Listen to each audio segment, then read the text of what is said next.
মানে কৃষক আপনাদেরকে বারবার বলি আমি কিন্তু কৃষক ঘরে আমার বাবা যদিও কৃষক না কিছু করতেছিল একটা ছোটো মোটো চাকরি করতেছিল কিন্তু আমার বাবা এখন নেই কিন্তু আমরা কৃষক। এই যে দেখেন জমিনে সার ছিটানোর জন্য আসছি, হাতে কাউ দেওয়া আছে, কিছু ছাগলের ঘাসও কাটবো, একসঙ্গে দুই কাজই হবে সেজন্য আসছে। এই যে আমার চাচা কিন্তু সার ছিটাচ্ছে, আবার জমিনে আসছি ঘাস কাটার জন্য।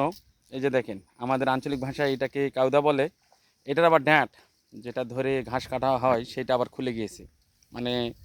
আর আপনারা বরাবর জানেন আমি অসুস্থ, আমি ভীষণ অসুস্থ, আমার প্রেশার একবারে লো, কিন্তু ডাক্তাররা ভিটামিন ডির অভাবেও কিছু বলছে, অনেক কিছু হেনাগ্লোমেন কম, তো রোদ লাগানোর জন্য বলছে। আমি রোদ লাগাচ্ছি কিন্তু আসলে সহ্য হয় না। এই যে দেখেন আমি পর্যাপ্ত পরিমাণে ঘামতেছি, আর এই ঘামার জন্য আমার শরীরটা বেশি খারাপ। এই যে দেখেন অবস্থাটা খারাপ। কাজ কিন্তু করি নাই, কাজ কিন্তু আমার এই যে চাচাই করতেছে, এই যে চাচা।